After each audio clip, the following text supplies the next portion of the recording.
right, and welcome to a brand new show here on Dash of Life. It's called a Thursday Night Cinema.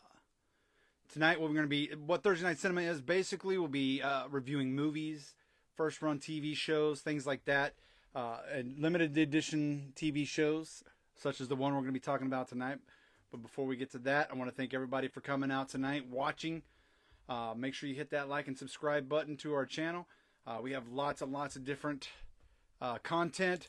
We like to cover everything. So give us a like, give us a shout out. Let us know how you feel. If at all, anytime you want to add a comment on which video you would like us to review, movie, TV show, please put it in the comments and let us know. So I'm waiting on my co-host and we'll get started. But cannot wait to talk about tonight's show. As soon as he gets on, we'll be bringing it up. So, again, anytime during the show tonight, feel like you want us to review a movie or a TV show, let us know in the comments. And give us a like and a heart or whatever it is, and let us know how we're doing. All right, we'll just wait on Vern, and we'll get going. I hope everybody's having a wonderful, wonderful Thursday night. A little cold here. I don't know about where you guys are at, but it's cold, cold, cold here. Froze all of our pipes almost, but we're going to get going here. And we'll bring him on and get started.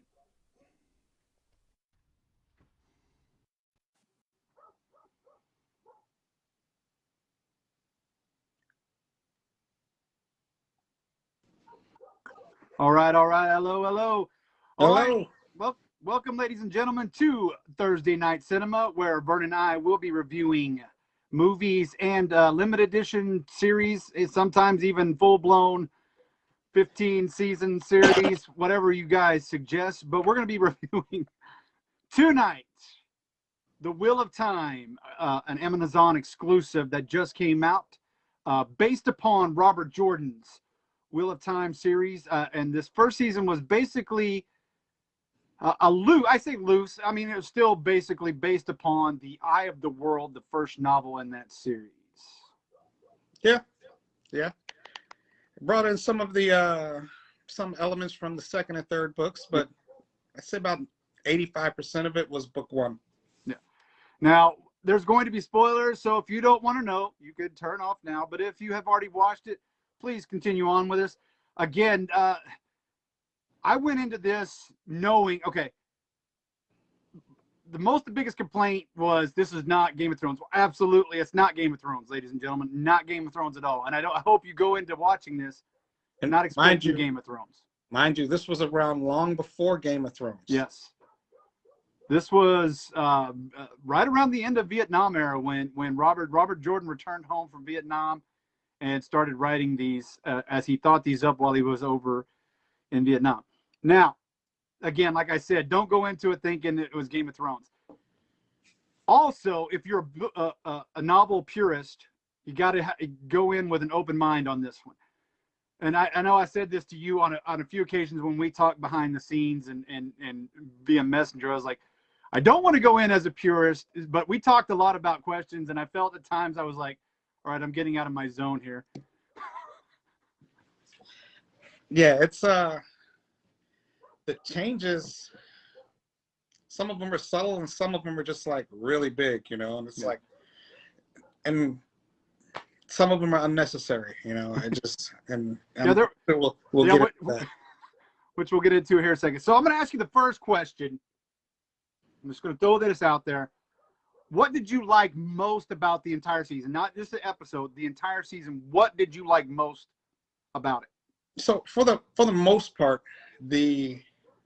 and when I say most part, I mean like 95% as far as, the purest part of you, they stick very closely to the already established storyline.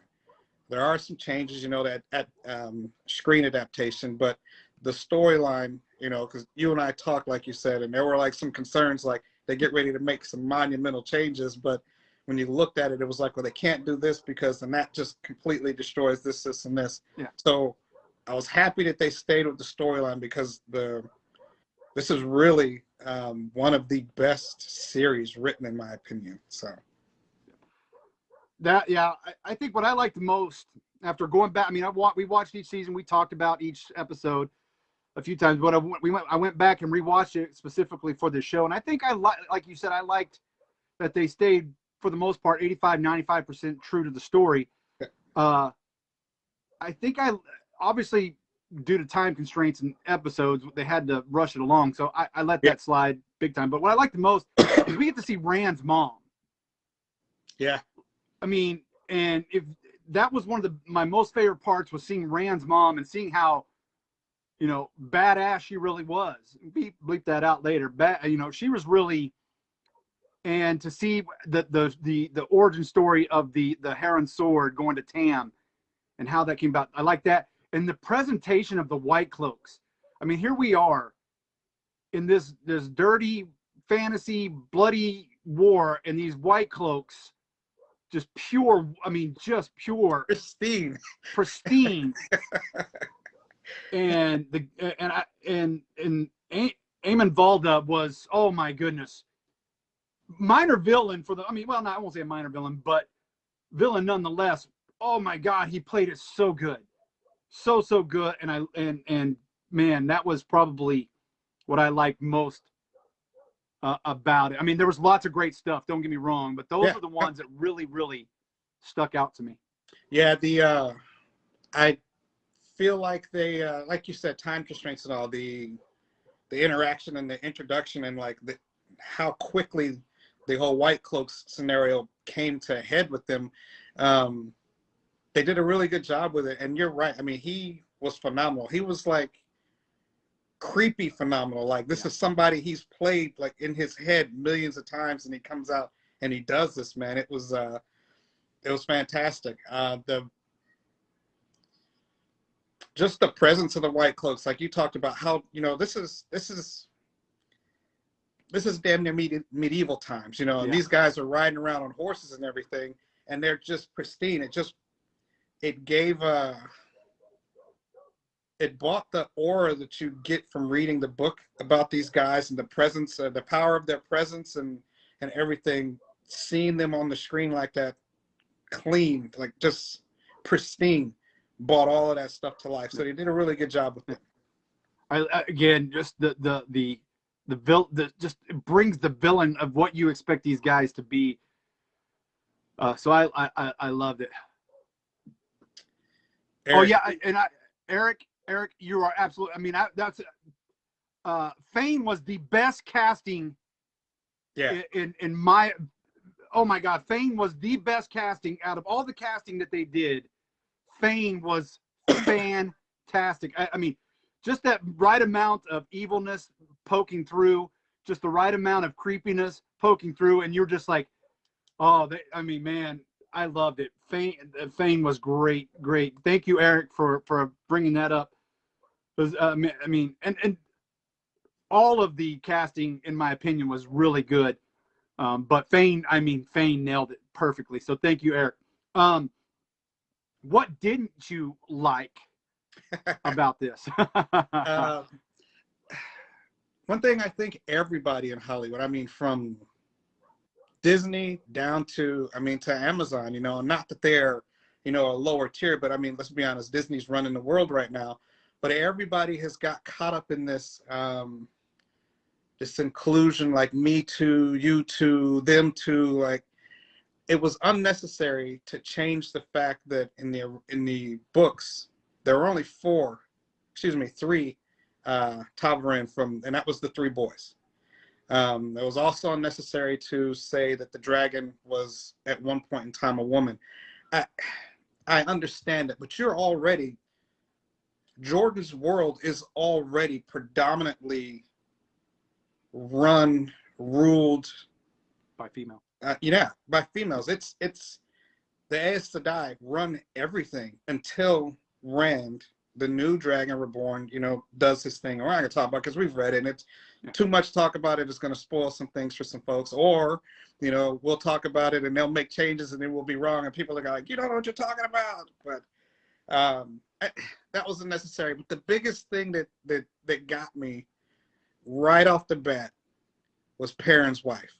First off, he's not married in the books. Yeah. And secondly, just to needlessly kill her horribly, mind you. Not only does he kill her, he kills his unborn child.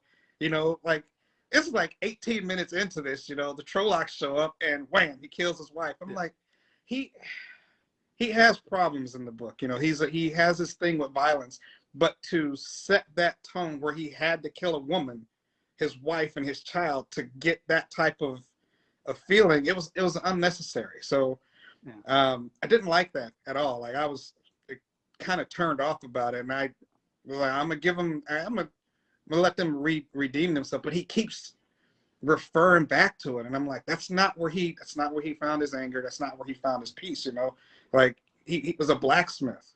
Yeah. You know, so yeah, those were my things.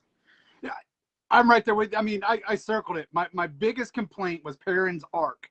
Period. His whole, just that, and then not even really expounding on his arc. And I get it. You got the book, you can do that. In a TV show, it's kind of hard. So this is a minor complaint, but his whole arc, it felt like it was just kind of, other than him killing his wife that didn't need to happen, and then kind of pushing him to the back. I like Perrin as a character, and if you've ever read the books, it takes a while for him to build up to get to where he was the character that we kind of saw there. So I felt like he was rushed, but then they kind of pushed it in the back as well. My only other, and again, these are minor complaints. For overall, I really enjoyed the show, like we talked about. Absolutely. I think my only other, I have two of them, is there's really not enough conversation between. I mean, you could have added 5 to 10 more minutes of each episode, I think, to get a little bit more character conversation. And it's like I said, it's minor complaint, but I think you would have got a little bit more of the story, just a little bit, with 5 to 10 more minutes of conversation. And then my last minor complaint was there at the end with Egwene's healing tears.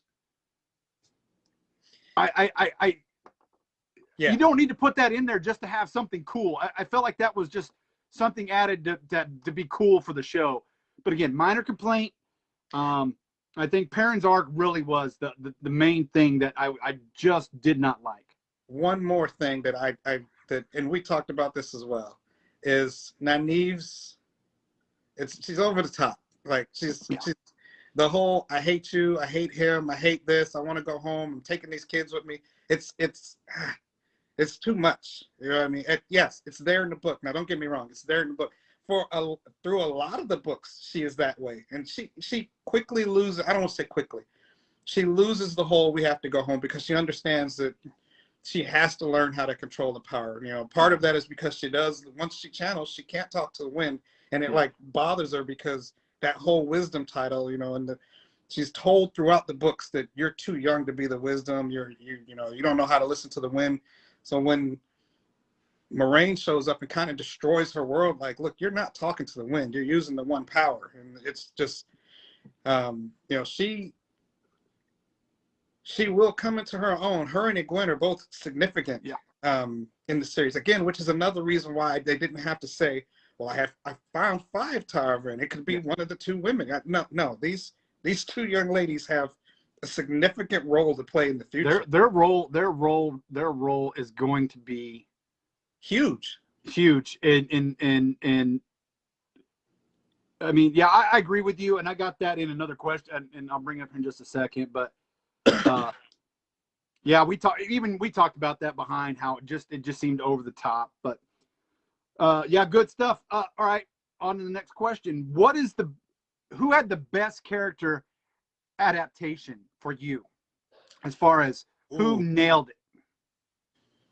I mean, we talked about Padan Fain. Like he had a small role, but he was perfect. Like he had that smooth, sleazy, creepy, badass role. Like you don't really know anything about him. I feel the same way about Tom. I thought they did a good job with him as well. He's not as flamboyant. It doesn't seem like he's as flamboyant as they create the character in the book. However, he plays a really good role. Man, he can sing good. Yeah, my two, it's rough because I mean, like you said, Perrin's character minus his arc, his character is really good. Rand played a really good role, but I I gotta go with Lan. Yeah. I thought he played his character one is what I feel is the most true of the main characters in this first season. He is the most true to his character in the book. Now his character in the book, they make him seem like he's 7.5 feet tall, and he's about 4.5 feet wide. Just this, big 1980 chin cut, cartoon character like that. But he did a really good job. One of my favorite scenes in the whole deal is the burial of his fallen comrade. After his last to die was killed, and then he kills himself because the bond and problems they have after that. The burial of him, I thought that was one of the best scenes in the series, and I thought he did a really good job. Yeah, I agree. Yeah, Lant, man. Yeah, and like I said, I think they did fantastic casting throughout them. I thought obviously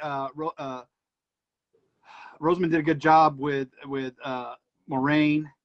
I thought for the little time that Barney was there, did a great job with Matt.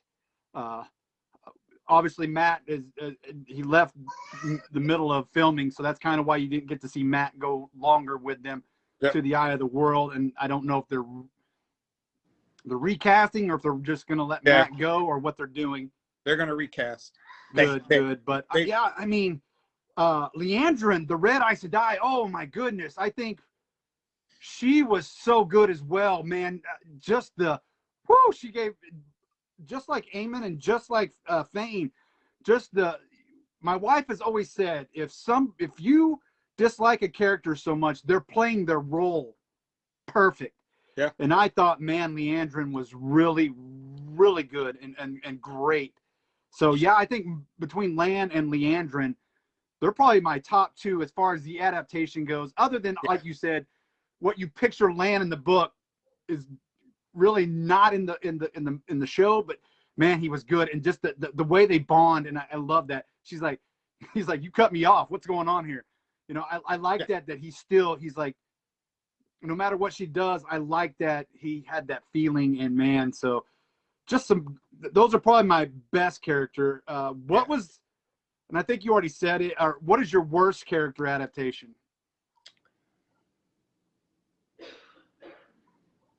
My worst character adaptation.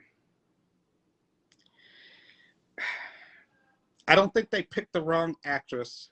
They've got her playing her part too hard. That's Nynaeve. Egwene is young, and she's naive in the books, just not, and she's not foolish. She's just young, and this kind of gets thrown on her. And I think she does a very good job playing that role where she's not like a moron, but she's not familiar with the world because Two Rivers is very tiny and everything. But it got tiring watching her, like, just with this over the top anger. Every time she opened her mouth, they're like, well, she's getting ready to go off on somebody, like this. It's just like Nynaeve. yes. I'm like, Winnie, you have to bring it back some. Yeah. Outside of that, I thought everybody else did really good. Nynaeve, I think for me it was Nynaeve, and not the wrong casting, but like you said, just the over the top anger. Like, come on, I mean, we know that you're not happy that they're doing this, but it just felt like every time somebody opened their mouth, she was ready to shove a sword in them or chop them down. And I'm just like, I get it, I understand, but man, it was a little overbearing at times. But I did like the way they adapted Lan and her getting their feelings for each other. So that was the other redeeming part of it. Was really fast. Really fast. It plays out in the books, that whole cat and mouse thing plays out in the books until some significant events, and then I was surprised when he was like, hey, you want to come in? I was, oh, we're going here right now.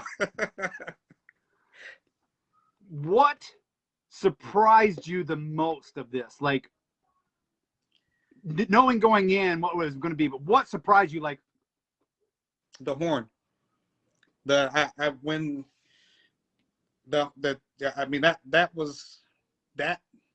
absolutely surprised me is like just the introduction of the Horn of Valere, like right, like then, you know, just how that whole thing went. I thought it was done very well. You know, like we just like you talked about it. You know, if you hate a character, and back to Leandrin, you're she.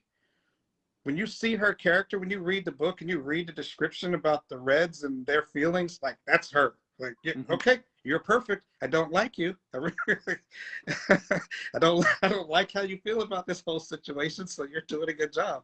That's how I felt about the Horn. I was like, I was sitting there watching it, and then you know they're doing it, they're tearing the floor up and everything, and then that's the Horn of Valere, and I'm like, Yeah, you know, a lot of explicatives and everything, and then Padan Fane just kind of rolls out with it, you know, and I'm like, this is great.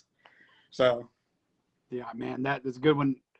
I think what surprised me the most was how well they did the Trollocs, and I'm not saying, I mean, we kind of know what the budget was going to be like when they were going, but they made the Trollocs just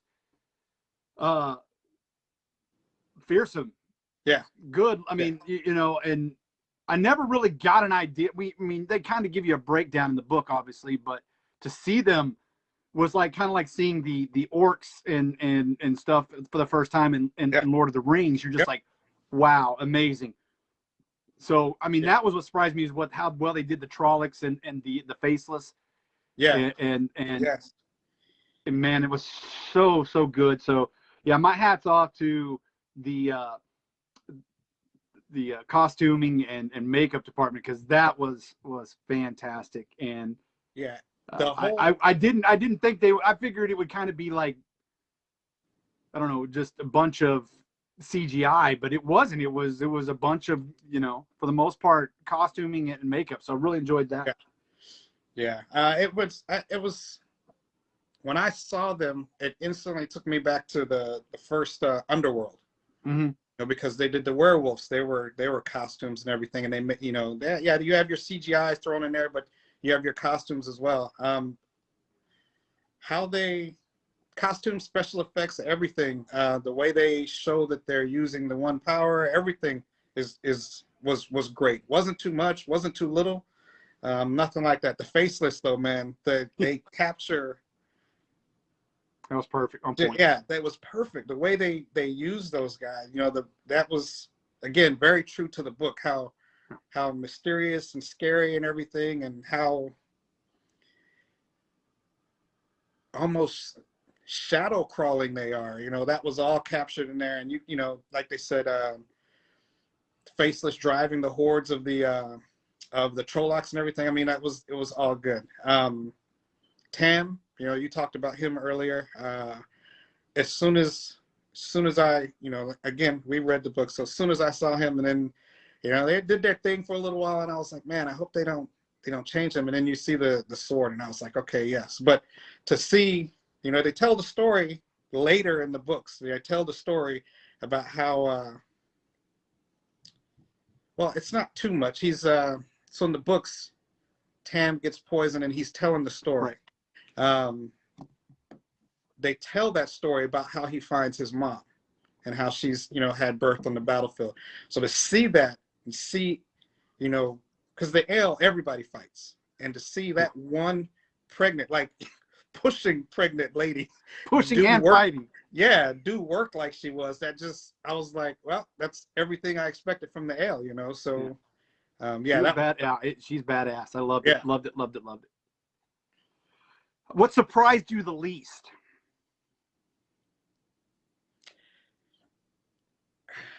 It'd be kind of corny to say everything, but it it followed the story a lot. So there weren't very many surprises. So I was happy with some of the changes they made, because it gives you that surprise, you know, sort of like you know, when The Walking Dead was adapted and went to TV, you know, it was like people started you know, you're expecting it to follow along in the books, and then it got to a point where the TV show writers were like, we have to make changes, because, you know, you guys are going to get bored if you've read the comics and everything. Yeah. So I was happy that there were changes, because as happy as I am that they stayed true to the book, it could grow boring, because if you've read the book and they stick to it, it could get stale really quick. So that that was it. Yeah, I don't think I mean, I wasn't. I guess surprised me at least. I guess the dark one. I mean, I knew he was. It was weird, but it didn't surprise me. I guess that they would go that route. I mean, I feel like every time we get a big bad evil guy in a movie or a show, they kind of represent it their way, like But I did kind of like the almost white and black tuxedo Yeah. and almost to the point where it's like that's pretty smooth. I'll give him that. Yeah, like you said, it would be almost corny to say nothing, but overall, I don't think there was any bad surprises or nothing that just went. I could have done without that. I mean, for overall, it was very very good. So that brings us up to we're getting ready to close it out. But did you feel it represented well as far as? And we know it's most adaptations to TV are from books are kind of loosely based. But do you think it represented it well overall? Yeah. So we talk about the changes and things like that. The changes, the characters, the different races, the different, all of this, the diversity. That's the word. The diversity that they brought to the book from, to the series from the books. I thought that was really good. I mean, it makes sense. They didn't make any like significant changes that you were like, well, these, like for example, had they changed the ale, you're like, well, that doesn't make sense because the ale are this, and this, and describe, they're identifiable because of this, and this. So yeah, and it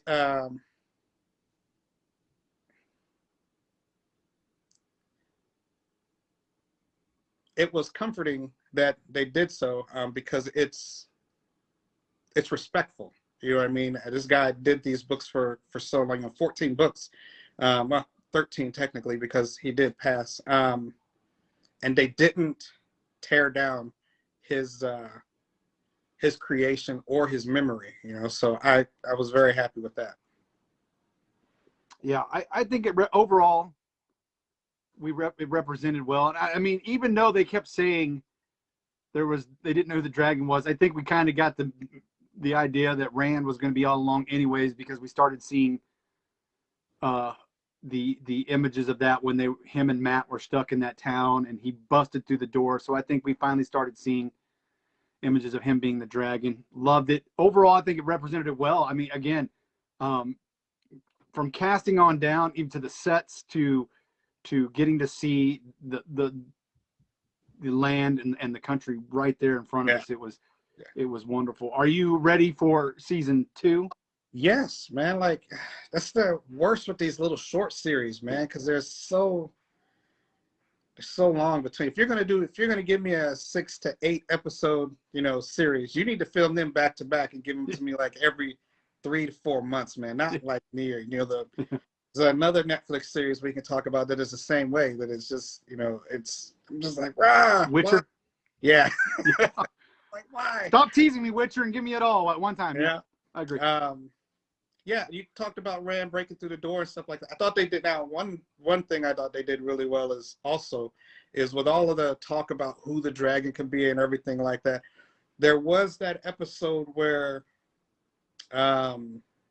Logain breaks free of his prison and kills everybody, and Nynaeve shows up and exhibits a very powerful moment, and that deception right there, because what does it say? He will, reveal him. The dragon will reveal himself in a ball of fire or something along those lines. And the way they did it, and then Logain, you were like, well, they're gonna mess up her character because, like we talked about, she has a very significant role. Like her and Egwene have. And Rand, now that he's, he knows he's a dragon, they all have very like world-changing roles, in the future. And so I remember right after that episode, we're talking to each other. We're like, I think it's gonna be her, and I'm like, no, it can't be. This has to happen, And, so the way they culminated that, and showed how they had been subtly hinting that he was the dragon, but not. They didn't show any of the use of the one power like they did with the ladies or anything like that. So that was really, really well done. I mean, overall, the series has been really well done. Yeah, the deception was almost M. Night Shyamalan, esque, if you will. Yeah. Yeah. I'm ready for season 2. I'm excited. I hope we get more Logain. Yeah, definitely. I hope. Well, he's got a significant hope we get more Logain. well. I mean, obviously, he's got some more story to tell as well. Yeah. I think the only thing that bothered me at the end was I think they rushed the season finale a little bit. Yeah. And depicting the eye of the world, but it was cool. It was in the same way, the same essence. It was cool, but it felt a little rushed. So I'm ready for season 2. So they could have given us one more. I think if that last episode would have been 2 episodes, they could have developed it better.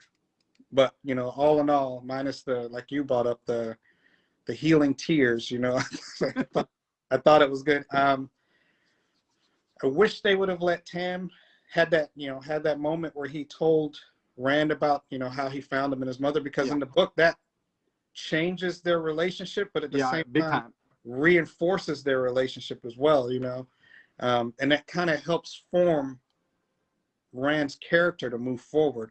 So for him to find out from the barmaid fortune teller, it kind of stole something from him. But very well done how they did it. Their take on it was great. Had I not read the book and I saw that, it would have been just as well delivered to me, as it is now. So I totally agree. All right, well, let's get your final overall rating for season 1 of The Wheel of Time.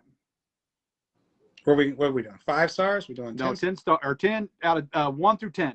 1 through 10. I'm gonna give it an 8. I'm gonna give it a solid 8. I gave it an 8.5 as well. I mean, just like I said, minor complaints. I'm hoping we get maybe 10 episodes next season. If not, I mean, I get it, I understand. But overall, 8.5. I just, again, the only thing that brought it down was, I think for me, was the episode count. I mean, if you would have given me 10 episodes, it probably would have been up there in that 9.5, because overall it was really, really a really good show, and I'm so glad we finally got it coming. Yeah, definitely. All right, ladies and gentlemen, that was our review of Wheel of Time. If there's a movie or TV show or anything that you want Vern and I to review, please put it in the comments. Let us know. This is a brand new show that we started. We're trying to just kill time on a Thursday night. So thank you for coming out. But hope we did good. Hope you liked it as well as we did. Let us know in the comments if you liked the show. Thank you guys for coming out. Eric, for commenting. That was great. Great insight. Appreciate you. But till next week, I did ask if you wanted. There's one movie I want to review, and it's 80s cheesy science fiction or fantasy B-rated movie. If you're ready to go down for it. Okay. Yeah, I'm down. It's called Hawk the Slayer. Hawk the Slayer. It's got Jack Palance in it. I just want to get your take on it. So that's the one we're going to do for next week. Is Hawk the Slayer. All right. It's on Amazon. I know it's on there. It's really good. Yeah. It's cheesy. If you don't know me, I love cheesy fantasy just as much as I like that's what we grew up with, man. That's what we grew up with, Dragon Slayer, Beastmaster, Hawk the Slayer, just Maximum Overdrive. I mean, come on. I like. So let us know if you guys want any movies reviewed. We'll do them. We'll be here every Thursday night. So appreciate you guys for coming out. Vern, we'll see you next Thursday. Talk to you soon. Have a good night, guys.